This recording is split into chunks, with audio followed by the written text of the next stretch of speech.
100 सिक्कों की कहानी आपको दिलाएगी कैश फ्लो, आपकी मदद करेगी सेल्स को बढ़ाने में, आपकी मदद करेगी क्लाइंट्स को कैप्चर करने में, डील्स को लॉक करने में और आपके क्लाइंटेज को बढ़ाने में। बट कैसे करेगी जानते हैं हम आज के एपिसोड में, इसीलिए हम पिछले एपिसोड का पार्ट 2 लेके आए हैं। और मैं स्वागत करता हूं एस्पायरा टॉक्स में एक बार फिर से आपका और अपने दोस्त जर्नैल जी का। हम आपसे रूबरू हो रहे हैं उसी कहानी के निष्कर्ष को लेके। आज हम देंगे आपको रिजल्ट्स, तो बने रहिए हमारे साथ अंत तक। सवाल मेरे 3 थे आप लोगों से। पहला सवाल कि क्या कोई ऐसा वादा आप अपने क्लाइंट से कर देते हैं जो आपके लिए मजबूरी बन जाता है? क्या आप जल्दबाजी में इन्वेस्टर्स पाने के लिए, कंपनी को बनाने के लिए कोई ऐसी शर्त इन्वेस्टर की मान लेते हैं जो आपके लिए बाद में गले की हड्डी बन जाए और मजबूरी बन जाए? या कभी आप ऐसा कोई कर्मचारी हायर कर लेते हैं जो कर्मचारी आपकी पूरी टीम को ही खराब कर दे? इन तीनों सवालों के जवाब आज हम आपको देने जा रहे हैं। बने रहिए हमारे साथ। तो सबसे पहली चीज, ये होता क्यों है, ऐसा चलता क्यों है? हम अपने क्लाइंट्स को, हम जितनी भी हम डील्स लॉक करते हैं उसके अंदर ऐसे ऐसे वादे कर लेते हैं, ऐसे ऐसे डिस्काउंट्स दे देते हैं। कौन कौन से ऐसे डिस्काउंट्स देते हैं? पहला, जैसे 100% हम आपको पूरी सर्विस देंगे, लाइफ टाइम का वादा कर लेते हैं, अनलिमिटेड सपोर्ट दे देते हैं।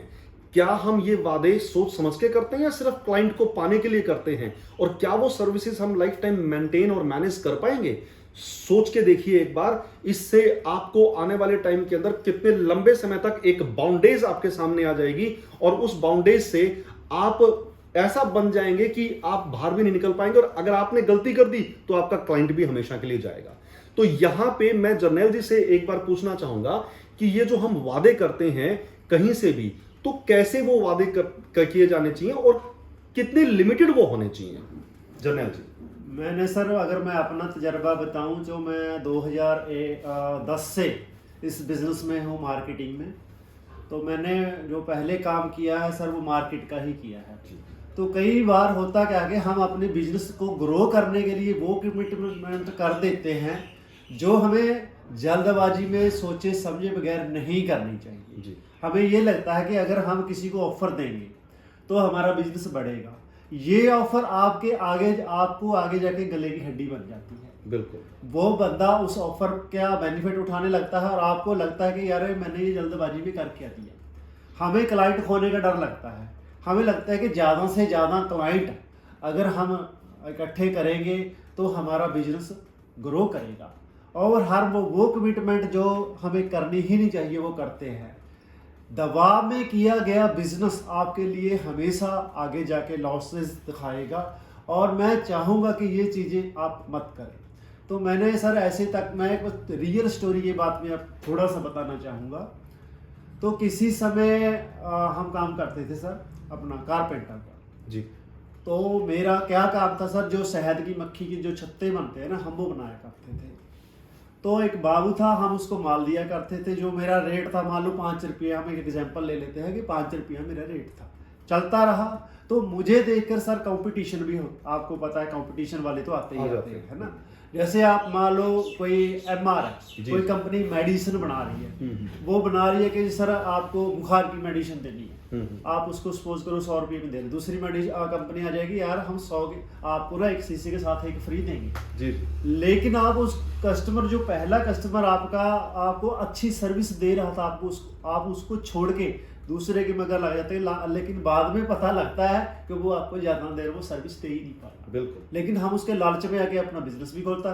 जब हम फिर दोबारा पहले के पास जाते हैं तो वो पर्सन भी आपको वो सर्विस, वो भी विश्वास नहीं रहता सर, जो फेथ था वो नहीं रहा। तो मेरे साथ क्या किया सर उन्होंने, मुझे भी वो दबाव बनाने लगे कि भाई अभी तो ना हमें जो 4 रुपये वो छत्ता मिल रहा है, आप अगर 4 रुपये देना चाहते हैं तो आप दे सकते हैं। तो सर मुझे तो बहुत बुरा लगा ये चीज़। मैं कहा यार मेरी तो जो लेबर है मैं कहाँ से मेंटेन करूँगा। तो सर मैंने क्या किया, मैंने भी वो दबाव में आके गलती की। मैंने कहा अच्छा राज है, मैं कहा चलो मैं 4.5 दे सकता हूँ। तो उसने क्या किया, चलो ठीक है जी आप 4.5 देते रहे। सर कुछ टाइम बीता, वो मेरे पे और दबाव बनाने लगा क्योंकि वो जान गया कि अगर मैं इसको 50 पैसे कम करने में राजी कर सकता हूँ तो ये हो सकता है कि एक 50 और कम कर दे। बिल्कुल। लेकिन वहाँ पे फिर मैंने सीख ली कि अब मैं गलती नहीं करूँगा सर। मैं अपने बिजनेस को बढ़ाने के लिए वो बिल्कुल नहीं करूँगा। जिससे मेरे बिजनेस को आगे चल के बहुत बड़ा नुकसान हो। जी तो मैंने क्या किया सर, मैं रुक गया। मैंने कहा सर ठीक है आप उनसे ले लो। मुझे ये जरूर पता था कि वो ज़्यादा देर दे नहीं पाएंगे, तो मैंने सर अपना जो माल है वो स्टॉक कर लिया, क्योंकि मेरे पास स्टॉक करने की जगह थी। जी जी। तो समा बीता सर, वो जो तीनों चैलेंजर मेरे साथ कंपटीशन में आए थे वो तीनों ख़त्म हो गए, और वो लाला जो था वो मेरे पास दोबारा आके, जर्नैल जी आप ना अपना फ्रेम है जो मुझे दे दिए। तो मैंने सर वहाँ पे क्या किया, मैंने फिर उल्टा बेनिफिट उठाया। मैं कहा सर अब मैं 5 मानी, मेरा रेट बढ़ गया 5.5, अब मैं 5.5 से कम नहीं दूंगा।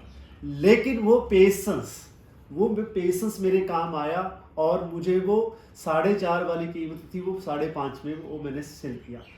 हमने क्या करना है, यही गलती पहले मैंने की थी और मैंने सुधार भी लिया है सर उसको।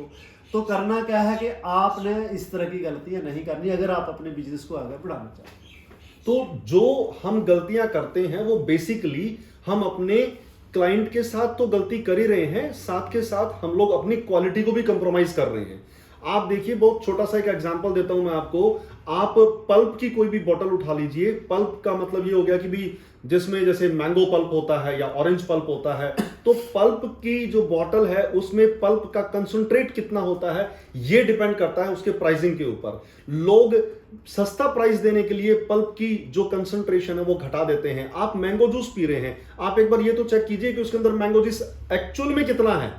तो अगर आप सस्ते के चक्कर में जाएंगे तो उतना ही उसकी कंसंट्रेट कम होता चला जाएगा, उतनी उसकी क्वालिटी घटती चली जाएगी, और उसके अंदर कुछ नए स्टेबलाइजर्स, कुछ नई चीजें, कुछ बहुत सारी, मेरे को तो इतना नाम भी नहीं पता, बट वो ऐड होती चली जाएंगी और वो आपकी बॉडी को नुकसान पहुंचाएंगी। सस्ते के चक्कर में अपना शरीर भी खराब करते हैं आप लोग, और जो कंपनी है वो ये नहीं देखती कि भी उसके क्लाइंट का क्या हो रहा है। सो जो जर्नैल जी ने कहा वो कितनी बड़ी बात है कि अपनी प्राइसिंग को क्वालिटी के साथ कभी भी कंप्रोमाइज मत कीजिए। आप जब भी कभी किसी से कोई वादा करते हैं वो वादा अपनी क्वालिटी को ध्यान में रख के कीजिए जिसको आप निभा सकते हैं। आप क्लाइंट को भी साथ दीजिए बट अपनी प्राइसिंग का भी ख्याल कीजिए। Number 2, negotiation. जो जर्नैल जी ने बताया, नेगोशिएशन जर्नैल जी ने नहीं की। क्यों? अगर नेगोशिएशन आप करते हैं मजबूरी में तो वो नेगोशिएशन नहीं, वो आत्मसमर्पण है। आप अपने आप को समर्पित कर रहे हैं और वहां पे आपका इतना नुकसान हो जाएगा कि आपका बिजनेस ऊपर जाने के बजाय नीचे जा सकता है। सो नेगोशिएशंस भी मत कीजिए अपनी क्वालिटी के बिहाफ के ऊपर। अपनी क्वालिटी को मेंटेन रखिए जिससे कि आप अपने बिजनेस को बहुत आगे तक ग्रो कर पाएं। और याद रखिए, आपके पास वो क्लाइंट मुड़ेगा जिसको आपसे बेनिफिट होगा, उसके काम में भी और उसकी सेहत में भी, और उसका मन भी आपके प्रति टिकेगा कि हाँ भाई इसकी क्वालिटी 2 रुपए महंगे हैं भैया बट इसकी क्वालिटी अच्छी है। मैं आपको एक जर्नैल जी एक एग्जांपल और दूं। मैं दूध लेने के लिए जाता हूं, तो जब भी मैं दूध लेने के लिए जाता हूं तो मेरे से एक जगह पूछा गया कि भाई कितने रुपए का दूध लोगे? तो मैंने कहा भाई आपके पास कितना दूध है? कहता जी 60 का, 70 का, 80 का। अब मैं कंफ्यूज हो गया, अब ये 60, 70, 80 क्या है? वो कहता जी फैट के अंदर अंतर है। अब मैंने कौन सा उसके अंदर घुस के देखा कि उसने कितना फैट उसके अंदर मिलाया, यार किस डब्बे में कौन से फैट वाला दूध रखा हुआ है। तो देखिए, एक मतलब कि डिस्काउंट के नाम पे, प्राइसिंग के नाम पे क्या हालत हो गई है आज मार्केट की कि क्लाइंट भी उतना ही कंफ्यूज हो गया है। क्या आप भी कंफ्यूज हैं? कमेंट में बस थोड़ा सा इतना लिख के बता दीजिए कि आपके साथ क्या डेली लाइफ में ऐसा होता है। मेरा अगला सवाल ये है, और हमारा अगला जो क्वेश्चन था वो ये था कि क्या आपने किसी भी इन्वेस्टर को पाने के लिए कोई इसकी ऐसी शर्त मान ली जिससे आपकी वो मजबूरी बन गई और आपकी कंपनी बढ़ने की बजाय आपकी कंपनी किसी और ने टेक ओवर कर ली? तो अगर ऐसा है तो मैं यहां पे जर्नैल जी से पूछना चाहूंगा कि जर्नैल जी, ये जो एंटरप्रेन्योर्स आज की डेट में हैं, जितने भी एंटरप्रेन्योर्स हैं, फाउंडर्स हैं, बिजनेस फाउंडर्स हैं, स्टार्टअप फाउंडर्स हैं, जो अपने बिजनेस को आगे ले जाना चाहते हैं, उनके लिए कोई एक ऐसी सीख कि अगर वो इन्वेस्टर ढूंढे अपनी कंपनी को बढ़ाने के लिए तो वो कैसा इन्वेस्टर ढूंढे, किसके साथ हाथ मिलाएं जिससे उसकी कंपनी ग्रो करे?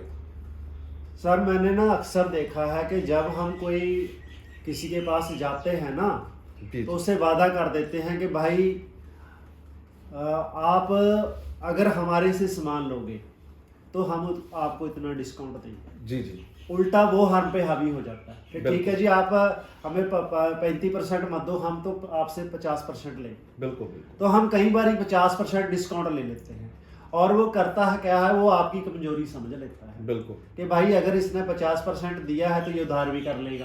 बिल्कुल और हम 50% जो डिस्काउंट है वो दे के भी अपना पैसा उधार रख के भी बाद में फिर उसके तरले मिनटे करते रहते हैं, वो हमें चलाता है सर, वो हमारा मालिक बन जाता है, हम उसके नौकर बन जाते हैं। बिल्कुल बिल्कुल तो हमें ये काम नहीं करने हैं सर।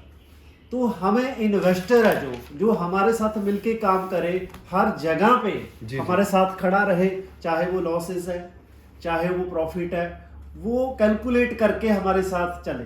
जी जी जी तो मैं चाहूँगा कि एक ईमानदार जो इन्वेस्टर है सर, जो आगे तक आपके साथ रहे और आपके साथ आप पे दबाव मत डाले किसी चीज़ का कि सर मैंने इन्वेस्ट किया है इस चीज़ में तो ये मेरे दोस्त है इनको थोड़ा कम कर दो।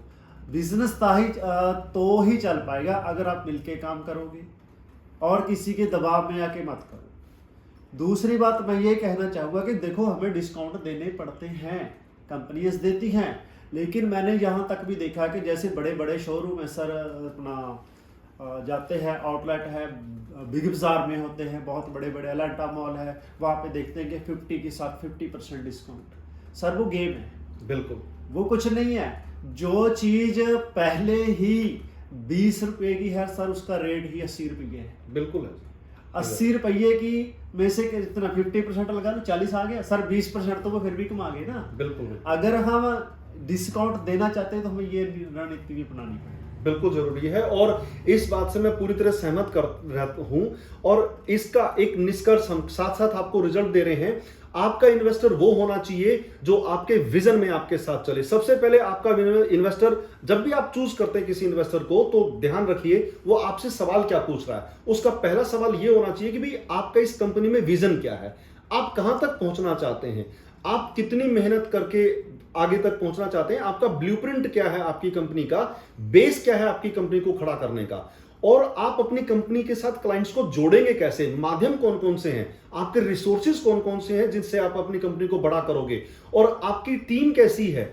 ये सारे क्वेश्चन जब आपका इन्वेस्टर आपसे पूछता है तो इसका मतलब वो इन्वेस्टर सही है। और अगर कोई इन्वेस्टर आपसे ये कहे कि भी क्लाइंट को लाने के लिए मैं पैसा तो लगा दूंगा आपकी कंपनी में, लेकिन क्लाइंट को लाने के लिए आपको शुरुआत में इतना 70% डिस्काउंट देना पड़ेगा, ये करना पड़ेगा, बिल्कुल किसी भी हालत में अपनी कंपनी को कंप्रोमाइज मत कीजिएगा।